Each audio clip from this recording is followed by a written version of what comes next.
Hello, my name is James B. Wilson and I am a composer. I'm working on a wonderful project with Manchester Camerata called Hidden Histories.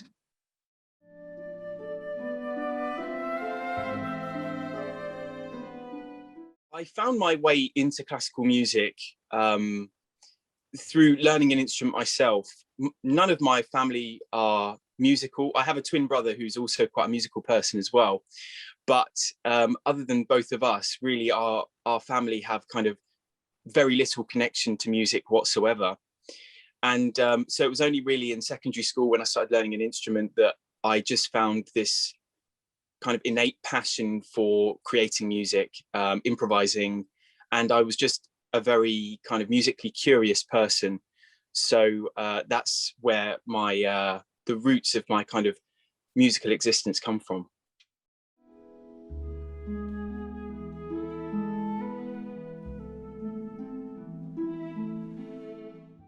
I don't think that there was ever a real point in my life where I thought, this is what I want to do as a career. I have always just loved music so much that I really made it a part of my life, and found that the more I always took that next step to, okay, I'm enjoying learning an instrument, let me start writing some music. Okay, I'm enjoying doing that, let me join some ensembles and things. Okay, let me see maybe if I could study this further. So I never really had a perception that I'm going to become a composer and I'm going to have this career that I do now. I kind of just went with the flow of what I felt was right at the time.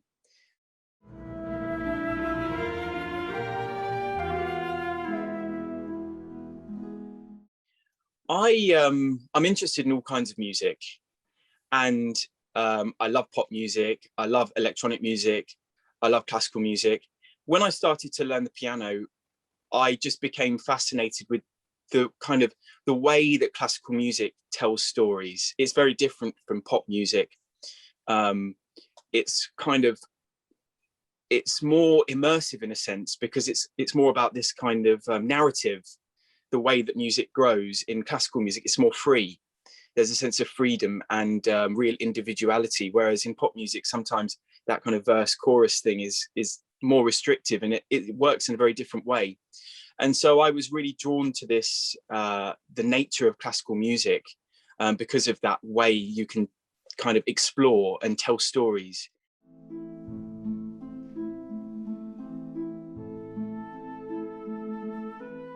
I think as a composer, you're the only one who can say what you want to, and nobody else can create in the way that you do or produce something in the way that you would. And so there's this kind of, I feel like I've got a secret. And when I compose music, it's like I'm sharing that secret with the audience.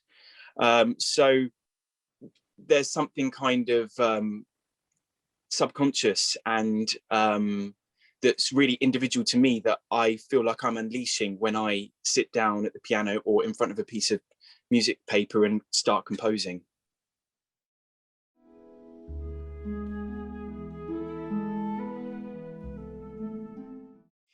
I think what a lot of people don't realize about writing music is that it's quite a laborious process.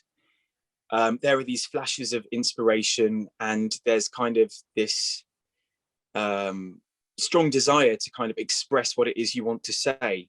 But there's also, you have to have a real attention to detail and be willing to, a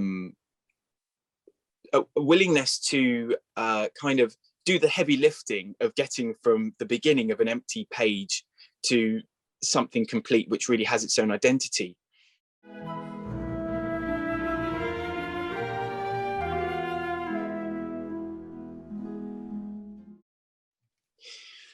I think for me, being in the professional world of composition, there is a huge amount of expectation always when you are delivering a piece of music to, let's say, an orchestra of 100 who are masters of their craft. And then that orchestra of 100 are delivering this piece to an audience of 1,000 or potentially many, many more if the piece is online. And so that level of expectation on your shoulders can be huge. and really difficult to deal with, actually. And it can be quite paralyzing when you sit down looking at kind of quite humble musical things that you've created and thinking, how can I elevate this to reflect the gravity of what it is that we do as composers? So I think there's that element that I constantly grapple with. And I think I'm always pleasantly surprised when I actually do go into that first rehearsal and hear the music that's been kind of swirling around in my mind for all of that time out loud with real musicians. And then there's that kind of sigh of relief as it works out, and you get the response back from the musicians that they're really enjoying what they're doing. So I think it's, for me, it's a battle with confidence always, because every piece is different. You can never, well, for me anyway, I can never say that just because I wrote a really successful piece last time, the next one is going to be incredible, because it's a totally different challenge, even writing for the same forces. So I find that is a really interesting challenge, which I'm constantly grappling with as a composer.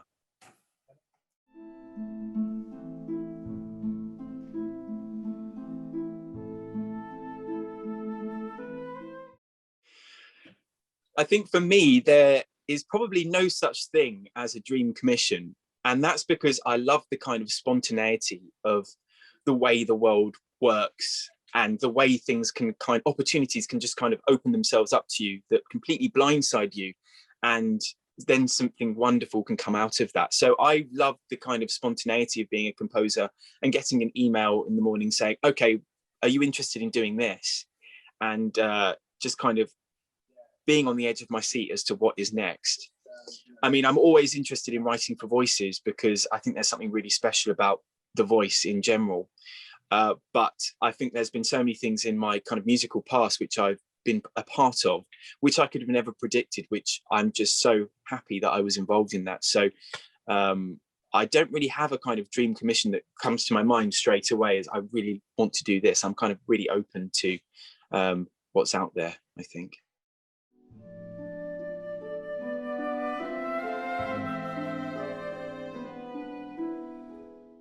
I'm really passionate about music in general, and I can be quite obsessive about specific pieces of music.